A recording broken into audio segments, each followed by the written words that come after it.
حضرت امیر معاویہ رضی اللہ تعالی عنہ کے وصال کے بعد آپ کے بیٹے یزید کو خلافت مل جاتی ہے۔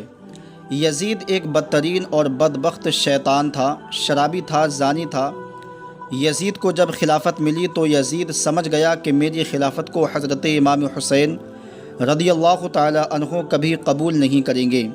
اس لیے یزید مدینہ منورہ کے گورنر ولید بن عتبہ کو خط لکھا کہ حسین ابن علی، عبداللہ بن ابن عمر اور عبداللہ ابن زبیر رضی اللہ تعالی عنہم کو کہو کہ میری بیعت کو مانے، اور اگر وہ بات نہ مانے تو ان پر ظلم و ستم کرنا۔ حضرت امام حسین رضی اللہ تعالی عنہ نے یزید کی بیعت کرنے سے انکار کر دیا، کیونکہ یزید آپ کے نزدیک مسلمانوں کی امامت اور خلافت کے لائق نہیں تھا، کیونکہ آپ جانتے تھے یزید فاسق و فاجر تھا، زانی تھا، شرابی تھا اور ظالم تھا۔ امام حسین رضی اللہ تعالی عنہ مدینہ شریف چھوڑ کر مکہ شریف تشریف لے آئے۔ اب آپ کو مکہ شریف میں کوفیوں کے ڈھیر سارے خط آنے لگے۔ ان خطوں میں لکھا ہوا تھا، اے امام حسین، آپ کوفہ تشریف لے آئیے، یہاں پر یزید کا ظلم و ستم بڑھتا چلا جا رہا ہے، ہم آپ سے ہی بیعت کریں گے، یزید کی بیعت ہمیں ہرگز قبول نہیں ہے۔ حضرت امام حسین اور کربلا کا واقعہ۔ حضرت امام حسین رضی اللہ تعالی عنہ نے حالات کو سمجھنے کے لیے اپنے بھائی مسلم بن عقیل رضی اللہ تعالی عنہ کو یہ کہہ کر کوفہ بھیجا کہ جا کر وہاں کے حالات معلوم کرو۔ وہاں کے حالات کیسے ہیں؟ جب مسلم بن عقیل رضی اللہ تعالی عنہ کوفہ پہنچے تو وہاں کے لوگوں نے بڑے ہی احترام کے ساتھ آپ کا استقبال کیا۔ حضرت مسلم بن عقیل رضی اللہ تعالی عنہ کے ہاتھوں میں 18,000 لوگوں نے بیعت کر لی، اور حضرت مسلم بن عقیل رضی اللہ تعالی عنہ نے اپنے بھائی حضرت امام حسین کے نام ایک خط روانہ کر دیا، جس میں آپ نے یہاں لکھا، یہاں کے حالات بالکل صحیح ہیں اور 18,000 لوگوں نے بیعت بھی کر لی ہے، لہٰذا آپ کوفہ جلد سے جلد تشریف لے آئیں۔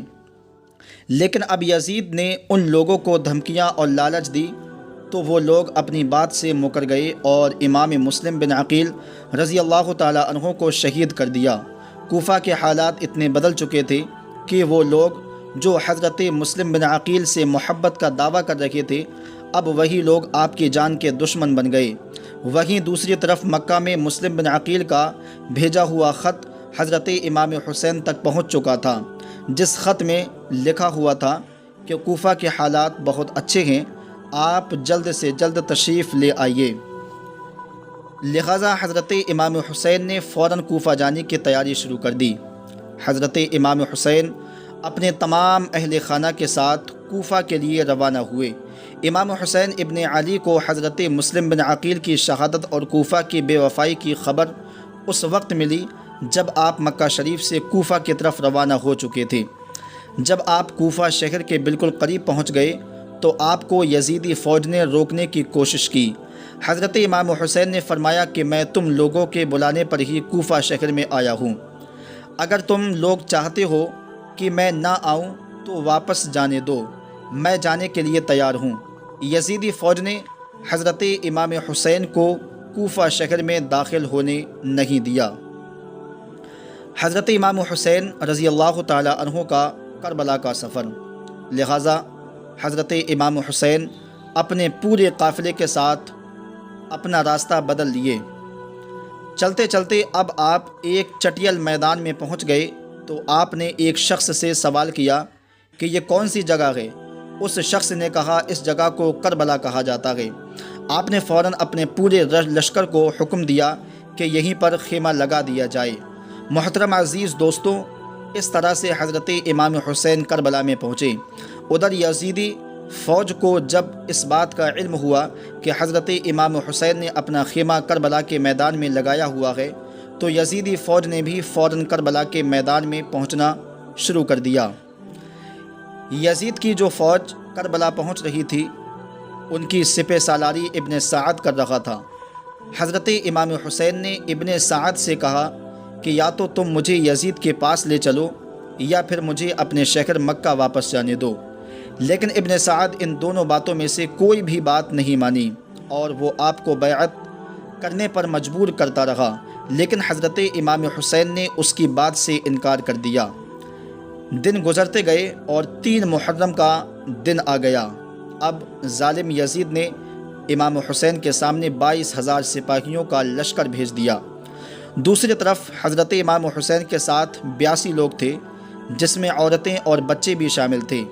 کتنی حیرت کی بات ہے کہ یزیدیوں میں امام حسین کا اتنا خوف تھا کہ جہاں امام حسین صرف 82 لوگوں کے ساتھ میدان کربلا میں تھے، جس میں عورتیں اور بچے بھی شامل تھے، وہیں یزید نے مقابلے کے لیے آپ کے سامنے 22,000 کا لشکر بھیج دیا، جو کہ امام حسین کے سامنے 100 گنا سے بھی زیادہ تھا۔ امام حسین کے سامنے یزیدی فوج کے حوصلے پست ہو گئے اور ان لوگوں میں سے کسی میں بھی اتنی ہمت نہیں تھی کہ وہ حضرت امام حسین سے مقابلہ کر سکے۔ آخرکار انہوں نے یہ فیصلہ کیا کہ اگر امام حسین کو ہرانا ہے تو ان کا پانی بند کرنا پڑے گا، تبھی ان کا مقابلہ کیا جا سکتا ہے۔ دن گزرتے گئے اور 7 محرم کا دن آ گیا، اور 7 محرم کو ہی یزیدی فوج نے امام حسین کے قافلے والوں پر پانی بند کر دیا۔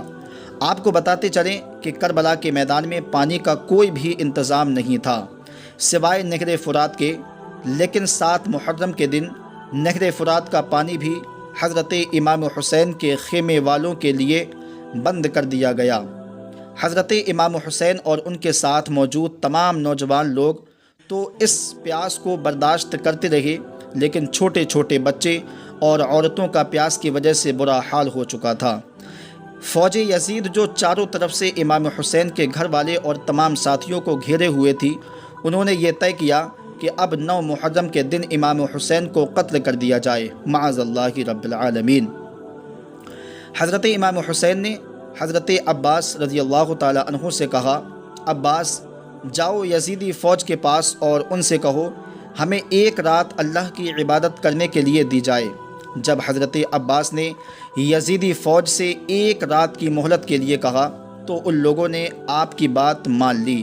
جب تک 9 محرم کی تاریخ آئی تب تک حضرت امام حسین کو یہ یقین ہو چکا تھا کہ یزید کی فوج کا مقصد صرف اور صرف مجھے شہید کرنا ہے، اس کے علاوہ یزید اور کچھ بھی کرنے کے لیے تیار نہیں ہے۔ اس لیے حضرت امام حسین نے 9 محرم کی رات میں اپنے تمام خیمے والوں کو ایک جگہ پر اکٹھا کیا اور آپ نے کہا کہ یہ بات تو طے ہو چکی ہے، یہاں پر موجود سبھی لوگ 1-2 دن کے اندر شہید کر دیے جائیں گے، اس لیے یہاں موجود آپ میں سے جو بھی واپس لوٹنا چاہے وہ لوٹ جائے۔ حضرت امام حسین نے فوراً خیمے میں جلد کے تمام دیوں کو بجھوا دیا اور اندھیرا کروا دیا تھا تاکہ جو بھی جانا چاہے وہ چلا جائے۔ تھوڑی دیر بعد جب دیوں کو دوبارہ جلایا گیا تو سارے کے سارے لوگ بیٹھے آنسو بہا رہے تھے، یعنی کوئی بھی حضرت امام حسین کو چھوڑ کر جانے کے لیے تیار نہیں تھا۔ حضرت امام حسین رضی اللہ تعالیٰ عنہ اور یزیدی فوج کے بیچ جنگ۔ آخرکار 10 محرم کا دن آیا اور حضرت امام حسین اور یزید کی فوج کے بیچ جنگ ہونا شروع ہو گئی۔ یہاں جہاں ایک طرف یزید کی ایک بڑی فوج تھی تو وہیں دوسری طرف امام حسین کے ساتھ صرف 72 لوگ تھے۔ اتنے میں فوج یزید کا حملہ شروع ہو جاتا ہے اور ہر شہید شہادت کا جام پیتا گیا۔ کبھی حر شہید ہوتے ہیں تو کبھی قاسم شہید ہوتے ہیں تو کبھی علی اکبر شہید ہوتے ہیں تو کبھی اون محمد شہید ہوتے ہیں۔ 3 دن کے پیاسے امام حسین کے گھر والے اور تمام لوگ یزیدی فوج سے جنگ کرتے رہے اور ایک ایک کر کے شہید ہوتے گئے۔ حضرت عباس علمبردار سے حضرت امام حسین کے 6 مہینے کے بیٹے علی اصغر کی پیاس نہیں دیکھی گئی۔ آپ نے ایک مشکیزہ لیا اور گھوڑے پر سوار ہو کر نہر فرات کی طرف کے کنارے پہنچ گئے اور آپ نے ایک مشکیزہ بھر لیا، لیکن جب آپ پانی لے کر واپس لوٹنے لگے تو یزیدی فوج نے آپ کے اوپر لگاتار تیر برسانا شروع کر دیا تھا۔ حضرت عباس جب تک حضرت امام حسین کے خیمے تک پہنچ پاتے تب تک یزیدی فوج نے تیر چلا کر حضرت عباس علمبردار کو شہید کر دیا تھا۔ اس طرح حضرت عباس علمبردار شہید ہو گئے۔ اس طرح ایک ایک کر کے تمام اہل بیت کے نوجوان اور ہاشمی شیر شہادت کا جام پی لیتے ہیں۔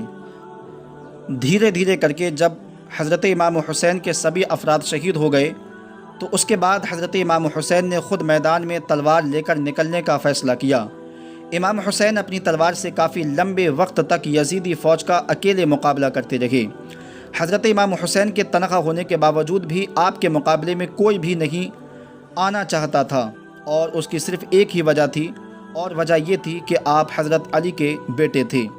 اس وقت یزیدی فوج کا ایک کمانڈر ابن سعد کو یہ یقین ہو چکا تھا کہ ہم کسی بھی طرح سے حضرت علی کے بیٹے کا مقابلہ نہیں کر سکتے ہیں، اس لیے اس نے اپنے تمام فوجیوں کو امام حسین کے اوپر ایک ساتھ حملہ کرنے کا آرڈر دیا۔ تمام لوگ حضرت امام حسین پر ایک ساتھ مل کر حملہ کر رہے تھے، لیکن اس کے باوجود بھی امام حسین لگاتار یہ ثابت کر رہے تھے کہ باطل چاہے تعداد میں جتنے بھی ہوں، لیکن وہ حق اور سچ کے مقابلے میں بالکل بھی ٹک نہیں سکتا۔ امام حسین کی شہادت کے بعد کا واقعہ، جب حسینیت اور یزیدیت کے بیچ بڑی ہی خطرناک جنگ چل رہی تھی کہ اسی بیچ میں نماز عصر کا وقت ہو گیا۔ حضرت امام حسین نے ایسے مشکل وقت اور ایسی زخمی حالت میں بھی عصر کی نماز پڑھنے کا ارادہ کیا۔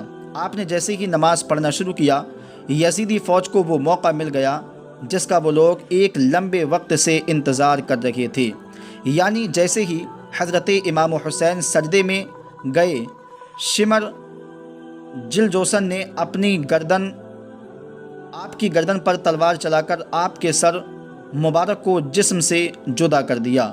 حضرت امام حسین کی شہادت کے بعد یزیدیوں نے آپ کے سر مبارک کو نیزے پر رکھ کر پورے کوفہ میں گھمایا تھا۔ آپ کے سر مبارک کو گلی گلی میں گھما کر جلوس نکالا گیا تھا۔ کربلا کی اس جنگ میں حضرت امام حسین نے گھر والوں میں سے صرف آپ کی ایک اولاد ہی بچ سکی تھی، جن کا نام حضرت زین العابدین تھا۔ اس کے علاوہ حضرت امام حسین کے گھر کی تمام عورتوں کو قیدی بنا کر کوفہ لایا گیا تھا۔ بھلے ہی اس دن امام حسین رضی اللہ تعالیٰ عنہ کو شہید کر دیا گیا تھا، لیکن آج بھی حضرت امام حسین رضی اللہ تعالیٰ عنہ پوری دنیا میں قیامت تک کے لیے زندہ ہیں۔ یزید ڈوب گیا، شام کے اندھیرے میں حسین زندہ، حیدر دل میں روشنی کی طرح۔